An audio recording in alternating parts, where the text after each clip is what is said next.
de la provincia de Buenos Aires y secretaria del Colegio de Trabajadores Sociales del Distrito de La Plata. Bienvenida, Cintia Nucifora.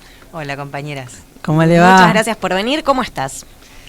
Bien, bueno, me imagino que como todos, quiero aprovechar para solidarizarme con todas las compañeras y compañeros despedidos de hoy, felicitarlas por hacer este programa en este contexto. Totalmente, nos requiere un gran esfuerzo poder poner una energía distinta al dolor y bueno, y a la organización de lucha que tenemos constantemente en los distintos sectores. Por eso también te agradecemos a vos por hacerte el ratito de venir acá y poder conocer un poco tu historia. Tal vez poder empezar de cómo te acercaste vos a la política. Es algo que venía de familia, lo conociste como estudianta. ¿Cómo te acercaste? Yo creo que hay como muchos lugares desde donde me fui acercando. Por un lado, bueno, esa adolescencia en los 2000, que era un poco que se vayan todos, esa idea estuvo rondando, pero bueno, nos interesaba el que venía después. Estaba en el centro de estudiantes, pero no me consideraba militante. Y después en la facultad, ya acá, yo vivía en Olavarría, en la facultad de Trabajo Social empecé a acercarme a las organizaciones y con la agrupación que armamos nos acercamos a un barrio.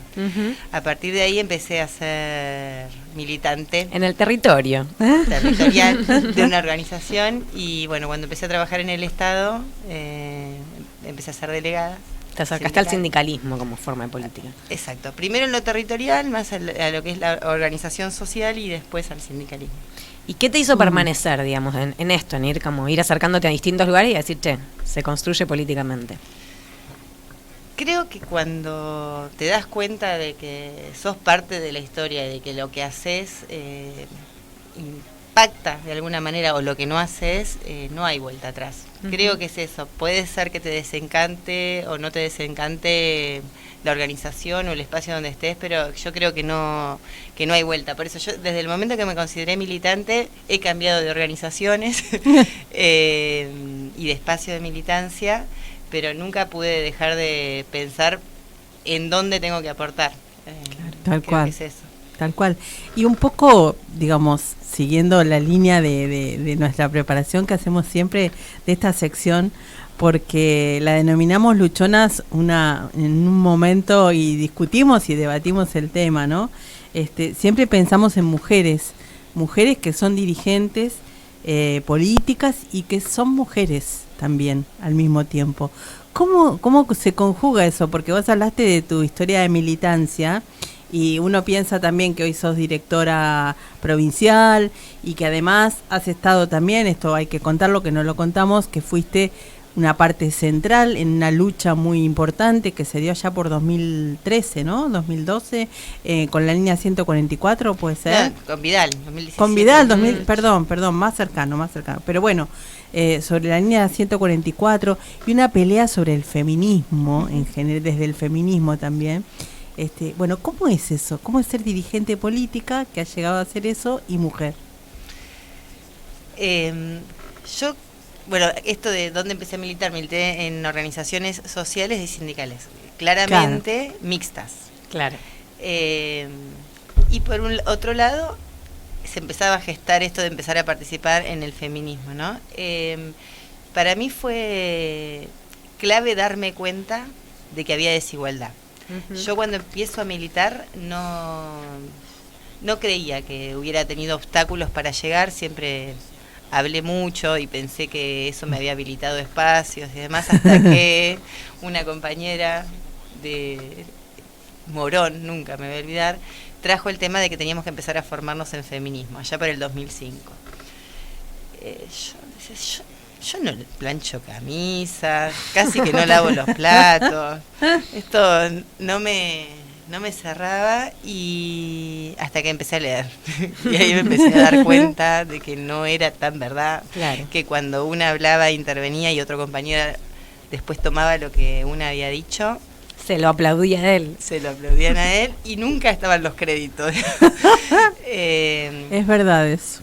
Es verdad. Y después... nunca busqué ser dirigente. Creo que a ninguna compañera o ningún compañero tiene eso como objetivo. De hecho, cuando me lo dicen, digo, no sé si me posiciono desde ahí. Sí fui delegada, fui secretaria general de la Junta Interna donde estaba, o sea, y fue un lugar que decidimos con las compañeras que estaba bueno que lo ocupe yo en ese momento, pero que lo ocupe una mujer, porque era lo que correspondía. Y si no dábamos la discusión, no iba a pasar, porque lo natural era que quienes tradicionalmente ocupan esos lugares lo iban a ocupar. Y nos dimos esa discusión. ¿Y con qué trabas te encontraste por ocupar ese lugar? Si es que te encontraste con alguna. Sí, en principio la subestimación en el rol de delegada de quienes podían llegar a ser las autoridades y quienes buscaban interlocutar con mis compañeros de Junta Interna varones. Creo que cuando tuve el cargo de secretaria general fue mejor, porque antes teníamos una Junta Interna que era cuerpo de delegados. Nosotras nos creíamos 1000, las mujeres nos creíamos 1000, o sea, nosotras tenemos la representación, esto te lo puedo decir, bueno, mis compañeros varones son altos compañeros también, pero nosotras creíamos que nosotras teníamos que estar en esa mesa y las autoridades a veces no lo consideraban de tal manera y teníamos que esforzarnos mucho más. Era hacer más quilombo en ese momento, o hacernos más visibles para poder tener el mismo lugar en la mesa. Legitimidad, ¿no? Y charlábamos hace un tiempo con las compañeras del Consejo Directivo de ATE Capital de esto de endurecerse sin perder uno la ternura, ¿no? Porque hay una tendencia o un mito de que las mujeres para ejercer lugares de poder tenemos que masculinizarnos de alguna manera. Sí, yo creo que la clave está en construir con más. Con ternura. Sí, yo no sé si me defino con ternura. No, pero sí con compañeras, o sea, como buscar la construcción y la solidaridad y el no buscar ser una, ¿no? Yo creo que esa es la clave, digamos, construir con otras y con otros, siempre que nos reconozcan a nosotras también. Eso. Claro, porque no es solo la meta de llegar. Si llega una, llegamos todas, ¿no? Digo, si llega una, llegamos todas, si hay una construcción previa donde estamos todas. Claro. ¿No? Total. Y todos.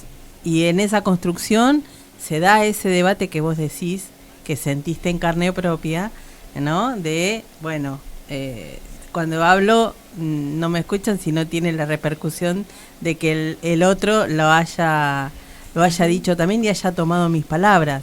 Digo, en esa cosa de que también es una tarea nuestra, de hacernos valer en ese lugar con nuestra palabra, con nuestra presencia, con el cuerpo que ponemos. Generalmente, digo, esto es así, ¿no? Y el techo de cristal también existe, eso también es verdad. Sí, y después, en esto de ¿para qué, no? Nosotras en algún momento sentíamos de que si no estábamos, una de nosotras, lo que nosotras necesitábamos que esté dicho, no estaba dicho. Y eso, no sé, capaz que en la construcción histórica, digamos, en unos años no nos pase, capaz que logremos superar eso, pero hay algo de cuáles son nuestros reclamos que empiezan a estar a partir de que empezamos a estar efectivamente en los lugares de discusión. Claro.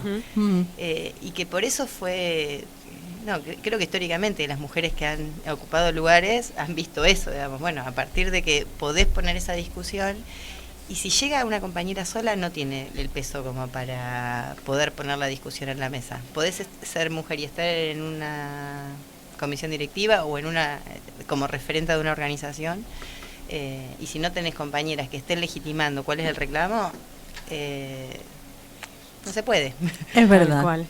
Y retomo algo que decía recién Chávez, esto del techo de cristal, digo, porque por ahí estamos hablando de las trabas que uno se encuentra dentro, ¿no?, de la organización de política, pero hay un montón de cuestiones que son más invisibles y que hacen que una mujer pueda participar más o menos de la política, como puede llegar a ser, hace un ratito lo hablamos fuera del aire, la maternidad, las tareas del cuidado y otro montón de cuestiones. ¿Cómo viviste eso? Sí, creo que nos falta mucho por recorrer en ese sentido, la compatibilización de la política con, ya sea en los horarios, en los espacios de cuidado. Acá, bueno, ATE Capital tiene algo que es maravilloso, que es cuando te convocan a un plenario y hay un espacio para que cuiden a los pibes. Sí. Yo la otra vez participé del plenario, me habían invitado la parte de provincia, y vine con mi hija porque, nada, trabajo toda la semana, el sábado quería estar con mi hija. Lógico. Y había un lugar estaba para que chocha en la el inflable. Yo feliz estaba, porque si no, claro, estás y no estás. Sí. Y no, y creo que nos falta todavía un poco más de que se considere que eso es político. Claro. Y de que, bueno, esa conquista que tenemos, digo, en la ley, de que en las empresas haya lugares de cuidado, bueno, que se empiece a cumplir porque efectivamente es necesario para la igualdad. Uh-huh. Se supone que hoy, digo, eso de que no existieran los lugares era porque alguien cuidaba. ¿Y quién cuida? Si además hoy un sueldo no te alcanza. Sí, totalmente. Entonces ni siquiera es pragmático. Hoy necesitamos todos salir a trabajar. ¿Y entonces qué hacemos con los pibes? Yo creo que ya es un problema social, no solo de las mujeres, pero todavía nos falta un poquito más para que sea político. Sí, poder también deconstruir la culpa, ¿no? Con la que cargamos las mujeres por tal vez elegir estar un poquito menos de tiempo para decidirse a ocupar otros lugares, ¿no? Total. No, porque puede estar el inflable, pero la culpa la llevamos puesta. Sí, total. Sacarse las mochilas de encima, ¿no? También. Sí, no, y pienso los mandatos, etcétera. Pienso esto, digo, y estamos en este contexto, porque una de las cosas que este gobierno viene a barrer tiene que ver con eso social que fuimos construyendo de este Estado. O sea, tiene que ver con lo poquito que hemos avanzado, digo, o que es mucho, no sé, una cuestión de valoración. Son cuestiones que ahora vamos a tener que defender o recuperar, las que se están perdiendo, digo, pero que tienen que ver un poco con eso, con que el Estado asuma de que tiene su parte en de corresponsabilidad en las tareas de cuidado. Totalmente. Sí. Una de las preguntas que habíamos pensado y que tiene que ver con lo que planteabas recién vos, es que se escucha mucho que últimamente se culpa a los feminismos por el avance de la derecha. ¿Qué onda? ¿Por qué también tenemos la culpa de eso? No tenemos la culpa. Por eso. No tenemos la culpa. Lo que sí sucede es que las derechas nos han elegido como blanco. Para ellos la construcción del poder necesariamente implica ponernos a nosotras como enemigas. Y yo creo que ahí, más que echarnos la culpa, nos tienen que agradecer porque fuimos y somos algo de la sociedad que mueve, que conmueve a compañeras y compañeros que quizás no están militando. Llegamos a mujeres, esto lo puedo decir desde la provincia, en todo el territorio de la provincia de Buenos Aires hay jóvenes, hay personas mayores, adultas, trabajadoras que están discutiendo la cuestión de la desigualdad de género. Eso quiere decir que hay personas que quizás no se consideran militantes, pero que sí consideran que tienen algo que discutir respecto de cómo está la sociedad. Entonces, más que echarnos la culpa, quizás habría que ver de qué manera nos escuchan un poco, digamos, y que la construcción que las compañeras estamos proponiendo en la política también viene a renovar. Uh-huh. La forma, el alejamiento que existe, la distancia que existe entre el común del pueblo, por decirlo de alguna manera, sí, y la política. Bueno, nosotros como feminismo tenemos su potencial, y yo creo que ahí está el por qué nos atacan. Porque fuimos capaces de generar nosotras la legalización del aborto, nosotras lo generamos. Y cuando dimos esa discusión, logramos que lo que antes ya habíamos discutido, que era que los anticonceptivos fueran política de Estado, ya se diera por hecho, cuando sabemos lo que nos costó. En algún momento decían que entregar anticonceptivos era favorecer la promiscuidad. Claro. Son debates centrales que dimos y que fuimos capaces de generar una nueva estatalidad. Entonces, no, nada de echarnos la culpa, que se revisen los compañeros que están pensando eso, porque en realidad lo que tenemos es potencial. O sea, y quizás si tuviéramos más compañeras a cargo, digamos, de estas discusiones, podríamos, pensar eso. ¿Cuáles son las necesidades que se escuchan en las casas? Seguimos faltando, ¿no? Las mujeres en espacios de decisión, ¿no? Claro que sí.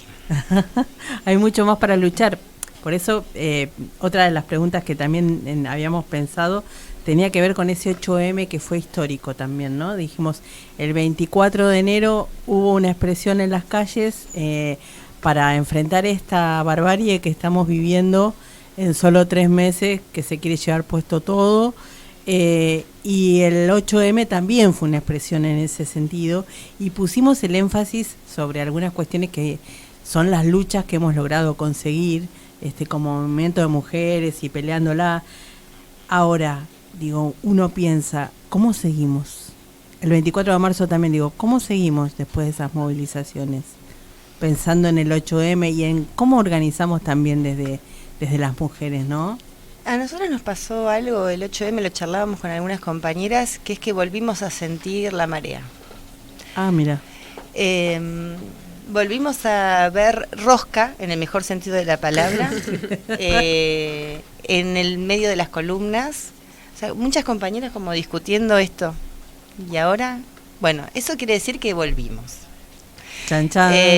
Digo, porque después de haber conquistado la legalización del aborto, hubo como una baja, digamos, en la construcción de la consigna. Creo que estamos viendo que se ponen en discusión todas las conquistas, inclusive la de los métodos anticonceptivos. Digo, ahora echaron a las compañeras del plan EñA. Digo, estamos hablando de la prevención del embarazo infantil, y les parece que eso no es un tema de política de Estado. Entonces, creo que estamos y que necesitamos encontrar las formas.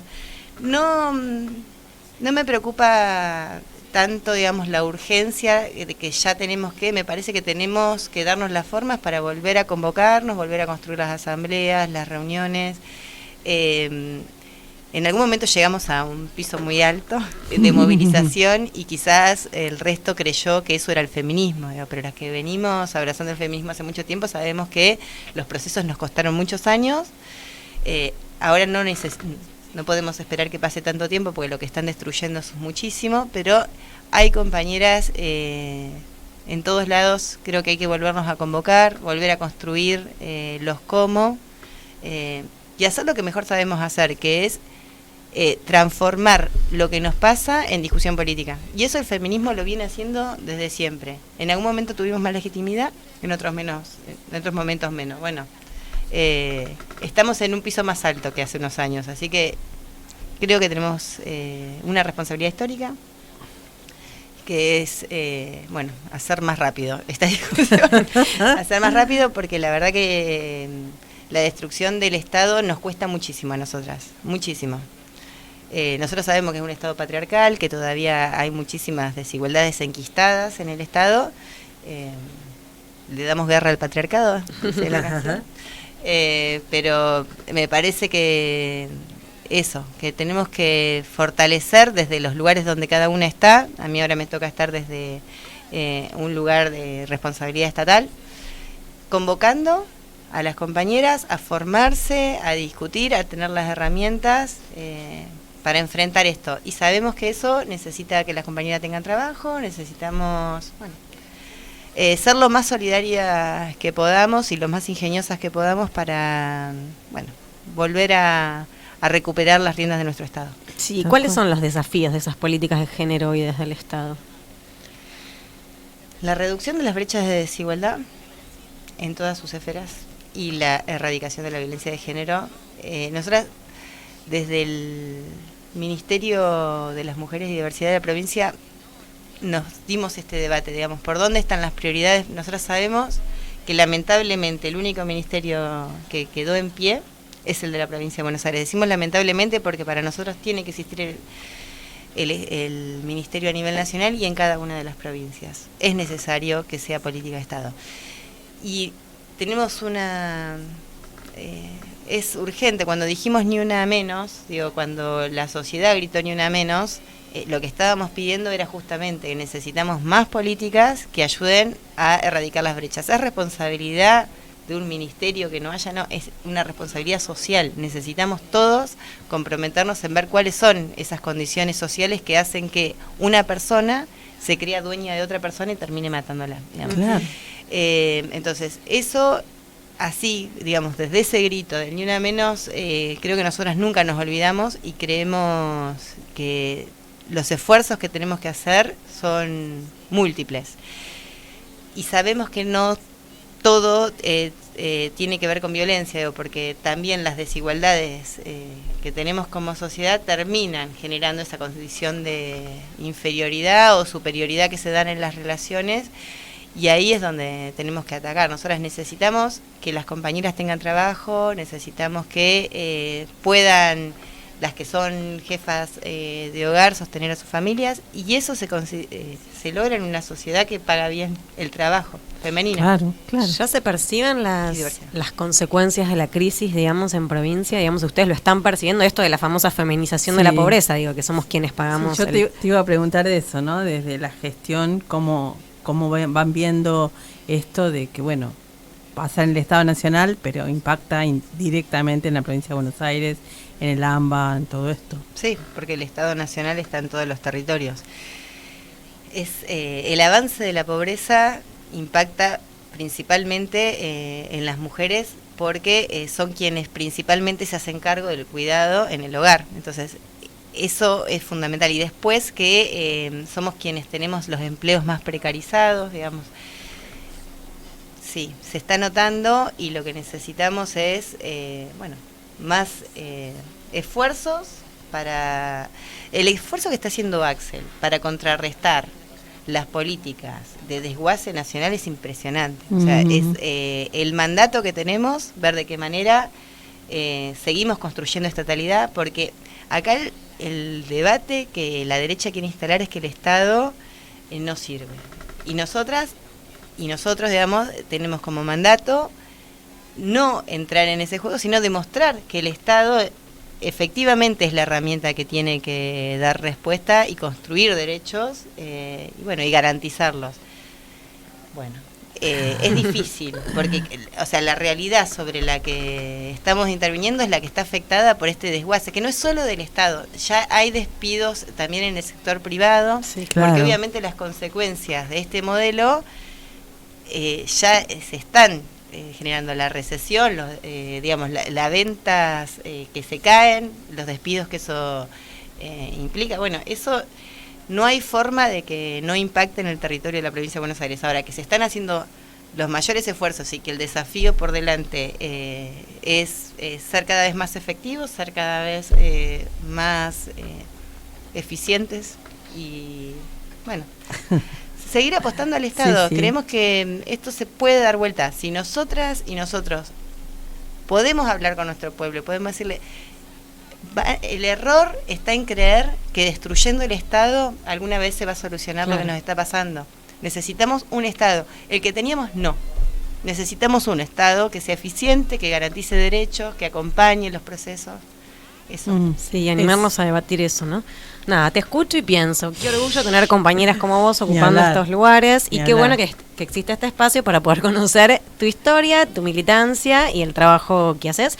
Por eso te agradecemos por haber venido a ser parte de Luchonas, y a culminar con la gran pregunta final. ¿Te consideras luchona? Totalmente. Muchas gracias, Cintia, por venir a Luchonas. Gracias a ustedes, compañeras. Abrazo grande.